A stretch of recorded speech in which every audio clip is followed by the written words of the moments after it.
श्रेष्ठ का तो मिलेगी सपनों की राह। पहलवान Gurdeen group of college. BA LLB LLB BSc Agriculture B Pharma D Pharma B.Ed DL Ed MA MSc MCom BA BSc BCom BBA BCA MCA MBA MSW। Affiliated to Bundelkhand university. Pahalwan Gurdeen group of colleges, highway से बड़ी नहर road, Panari, Lalitpur. Bharatiya Janata party में शामिल होने के बाद ज्योतिरादित्य सिंधिया पहली बेर अपने पुराने संसदीय क्षेत्र गुना अशोकनगर इलाके में आ रहे हैं। दरअसल मध्य प्रदेश में सिंधिया परिवार की पारंपरिक लोकसभा सीट थी गुना अशोकनगर शिवपुरी, लेकिन लगभग 20 साल बाद इते 2019 में भारतीय जनता पार्टी ने कब्जा कर लो। तो अब एक बार फिर से ज्योतिरादित्य सिंधिया भारतीय जनता पार्टी में शामिल हो गए हैं और जब गुना अशोकनगर क्षेत्र में आ रहे हैं तो इते हर तरफ ज्योतिरादित्य सिंधिया के नाम की चर्चा है। लेकिन यह चर्चा सालों बाद नकारात्मक तरीके से सामने आई है। गुना अशोकनगर सीट को इतिहास देखें तो करीब लगभग 3 दशक के बाद सिंधिया परिवार या उनसे जुड़े लोगों के अलावा कोनो व्यक्ति 2019 में चुनाव जीते थे। ज्योतिरादित्य सिंधिया की दादी विजयाराजे सिंधिया से 6 बार चुनाव जीती, पिता माधवराव सिंधिया 4 बार चुनाव जीते, खुद ज्योतिरादित्य सिंधिया भी 4 बार चुनाव जीते। एक बार सिंधिया राजघराने के करीबी महेंद्र सिंह कालूखेड़ा जीते, लेकिन ज्योतिरादित्य सिंधिया अपने 5वें चुनाव में बड़े अंतर से हार गए थे। सिंधिया ने 2002 के उपचुनाव में लगभग 4.25 लाख वोटों के अंतर से जीत दर्ज करी थी।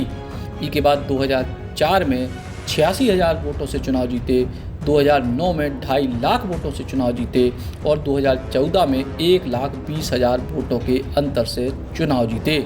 ज्योतिरादित्य सिंधिया गुना शिवपुरी अशोकनगर के लोगों से पारिवारिक रिश्ते बताऊ थे, लेकिन मोदी लहर में ज्योतिरादित्य सिंधिया के पुराने करीबी KP यादव ने उनको चुनाव हरा दो। तो लेकिन अब ज्योतिरादित्य सिंधिया कांग्रेस छोड़ भारतीय जनता पार्टी में शामिल हो चुके हैं और इन्हीं सब चर्चाओं के बीच में सिंधिया के प्रति इलाके में जबरदस्त नकारात्मकता को माहौल दिखाई देने लगे है। सिंधिया जी ने क्या किया है, जिस पूरे विधायक बेचकर खुद का भुट्टा सेक लिया। अच्छी वाली सरकार चल रही थी, कोई दिक्कत नहीं है थी, इन्हें मरवा दिया। सिंधिया जी तो कह रहे कि गड़बड़ चला रहे। सिंधिया जी खुद ही आ रहे हैं क्षेत्र से। जनता ने उन्हें ही तो हरा दो। अरे कहाँ गए जनता के लाने, जनता तो जो अनाथ करके भग गए। तो जनता मतलब खुद चुनती है किसके लाने, अध्यक्ष के लाने, अध्यक्ष बिक रहे हैं मतलब, तो जनता का मतलब ही क्या हुआ, वो तो अपने आप ऊपर पैसों का खेल चल रहा है, पार्टी बदल रही है अपने आप अध्यक्षों को लाने। जनता का कोई काम ही नहीं है, वोट देना ना देना एक ही हो रहा है उसका, वो तो बदल रही है, ऊपर से अध्यक्ष बदल गए, उनकी पार्टी हो गई। जनता के वोट का क्या मतलब हुआ, बताओ, कुछ मतलब हुआ क्या? महाराज साहब तो कह रहे हैं कि हम बिल्कुल जनता के लाने। महाराज साहब तो बिल्कुल जनता के लाने का, महाराज साहब ने स्टेज कर रही, महाराज साहब तो बिल्कुल साफ। दरअसल लोगों की नाराजगी बात की है कि ज्योतिरादित्य सिंधिया ने अपने निजी स्वार्थों के लाने मध्य प्रदेश की सरकार दांव पे लगा दी और अपनी प्रतिष्ठा भी। बड़ी बात तो यही है, सिंधिया जी को इलाके को उनको ना ज़्यादा दिक्कत में है, अब जीतेंगे हारेंगे तो उन पर परेशानी और उनको ये अच्छे होएगो।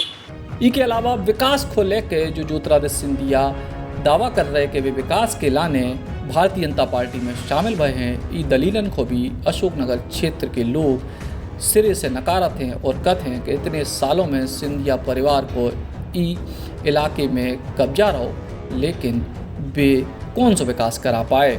और भी तमाम सरकारें भी रही पे, कांग्रेस से रहा, भाजपा में, तो आपको क्या लगा चूक कितने हो रही? चूक हो रही है, उद्योग धंधे डलने चाहिए, लोगों को रोजगार मिलना चाहिए, कृषि से संबंधित व्यापार होना चाहिए, कृषि से संबंधित यूनिवर्सिटी होना चाहिए, यहाँ पे विश्वविद्यालय होना चाहिए, लोगों को उन्नत खेती कर सकें।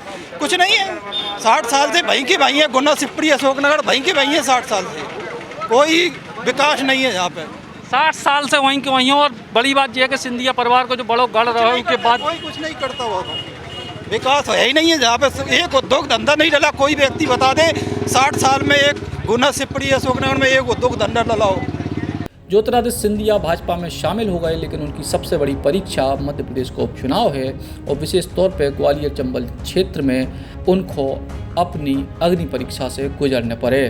खासतौर से गुना अशोकनगर क्षेत्र की 3 सीटों पे उनको जो बताने पड़े कि अबे भी इलाके में उनको दमखम बाकी है, लेकिन अगर ऐसा नहीं हो तो सिंधिया को भाजपा में जावो शायद उनकी राजनीतिक करियर के लाने मुश्किल फैसला साबित हुई है।